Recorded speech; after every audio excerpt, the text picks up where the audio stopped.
Okay, so let's talk about free fall and objects that are freely falling. So, first, for something to be freely falling, the only force acting on the object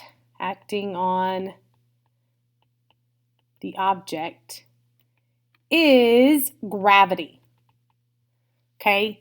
So the only force acting on the object is gravity. And because that gravitational force is constant near the surface of the earth, the object is going to freely fall with a constant acceleration. This gravitational force is going to cause the object to accelerate, okay? Because that's what forces do. What that means is that we're assuming no air resistance or wind or other objects in the way, okay?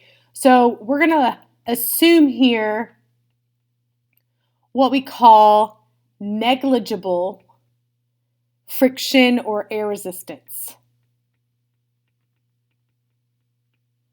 Okay? Negligible, which negligible means little to none, air resistance.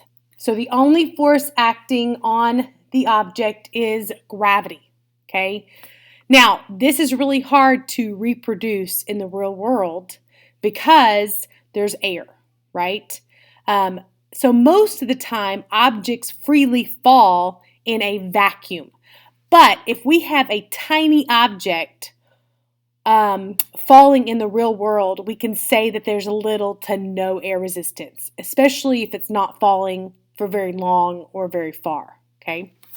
Now, this picture on the right is an apple and a feather being dropped in a vacuum. Okay, let me explain what I mean by a vacuum. A vacuum is a chamber where all of the air, not all, can't really do all, but where most of the air has been removed. Most of the air has been removed. Okay, the moon is like a partial vacuum. Okay, but again, it's really difficult to remove all of the air from a chamber. So most of the air has been removed. Now, if we drop this apple and this feather at the same time, which one will hit the ground first? Okay, well, if you look here, the apple and the feather fall at the same rate. Now, that probably wouldn't happen if you were to drop an apple and a feather on Earth because of air resistance. But in this vacuum where all of the air has been removed, this apple and this feather will fall at the same rate and hit the ground at the same time. Okay? So freely falling objects, one, have a uniform acceleration. Okay? Two, the only force acting on the object is gravity. Okay? This term gravity we'll talk about more later, but gravity exists because all masses attract all other masses. Okay? If you have the Earth here and you have some apple, the Earth is pulling down on the apple and the apple is actually pulling up on the Earth. Okay? It's just the Earth has so much inertia, it's not going to do anything or go anywhere or move. Okay? But all masses attract all other masses, and that's that gravitational force. We'll talk more about that later. So, Galileo is alleged to have performed free fall experiments by dropping objects off of the Tower of Pisa.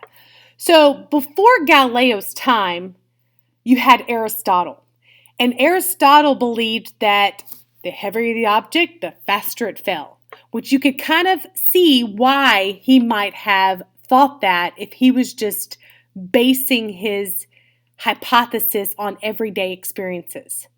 But Galileo actually did some of the first experiments with free fall and motion, and supposedly he dropped things off of the Tower of Pisa. Okay? And he said his hypothesis, and it was more of a thought hypothesis at first, his hypothesis is it said all things fall at the same rate, regardless of their mass. So he kind of went against what Aristotle had once believed, and he was saying that all things, regardless of the mass, fall with the same acceleration or at the same rate. So let's look at this picture here. So he's dropping things off. We're going to say that the initial position here is 0, okay? You can see in 1 second, it dropped 4.90 meters, okay? After 2 seconds, it dropped 19.6 meters from that initial position, or 14.7 meters from that 1 second mark, okay, from this mark right here, okay. So you can see that the interval distance here, being 4.9, the interval distance here being 14.7, the interval distance here being 24.5 meters. The interval distance is increasing, which means the object is speeding up, and the object is speeding up because of that gravitational force, okay? Here, we know that it's also speeding up at a uniform rate, okay, or a constant uniform acceleration. So that interval distance is increasing because the object is speeding up. So that was Galileo. So it turns out near the surface of the Earth, all freely falling objects have a constant acceleration, which we call g. Okay, g here is the acceleration due to gravity. All objects have an acceleration due to gravity of negative 9.8 meters per second near the surface of the Earth. Okay, normally I just say negative 9.8 meters per second. Now let's talk about why the acceleration due to gravity is negative. So let's say we have an apple, and here's the ground, and it's falling. Well, we know as it falls, it is speeding up. Now, normally we say that down is negative, okay? So here, the velocity would be negative because the apple is moving in the downward negative direction. If the object is speeding up and the velocity is negative, that means the acceleration also has to be downward or negative. And that's where that negative comes from, okay? Now, the acceleration is negative 9.8 meters per second every second. So let's say the apple has been falling for 1 second, okay? So how fast is the apple moving at that 1 second mark? Well, if it's being dropped from rest after 1 second, it's moving with a speed of 9.8 meters per second, or you can say a velocity of negative 9.8 meters per second, okay? 2 seconds, it's been falling for 2 seconds, which means that it's still accelerating. Hang on, I'm trying to get my calculator. It's still accelerating, and it's accelerating at a rate of 9.8 meters per second every second. So for 2 seconds, it's going to have a speed of 19.6 meters per second, or a velocity of negative 19.6 meters per second. 3 seconds, it's going to have a speed of 29.4 meters per second, or a velocity of negative 29.4 meters per second. So you can see that it's speeding up at a rate of 9.8 meters per second every second. Okay? It's a uniform acceleration. Uniform acceleration, okay? Now, because it's a uniform acceleration, we're going to use the same equations that we've been using, okay? Except for now, we're not in the y, or not in the x dimension. We are now in the y dimension, okay? And this is another one. If the object is being just dropped, we can say, and we can assume that the initial velocity is 0, okay? So let's just look at these equations. So we have Vy equals Vy naught plus G times T. And this is the final velocity, okay? These are our kinematic uniform acceleration equations. So the only thing that's different is instead of x, we've got y. Instead of a, we have little g represents the acceleration due to gravity, which near the Earth is 9.8 meters per second squared downward. But if you are on a different planet, that value may be a little different, okay? Then we have y equals y naught plus Vy naught times t plus 1/2 at squared.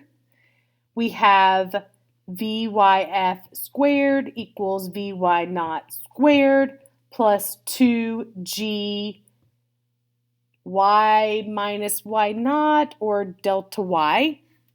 And then we have delta y equals 1/2 times Vy naught plus Vy times t. We don't really use that equation very often because that's the equation that we know it's uniform acceleration, but we don't know the value for uniform acceleration. So we don't really use that one a lot with free fall. Now, if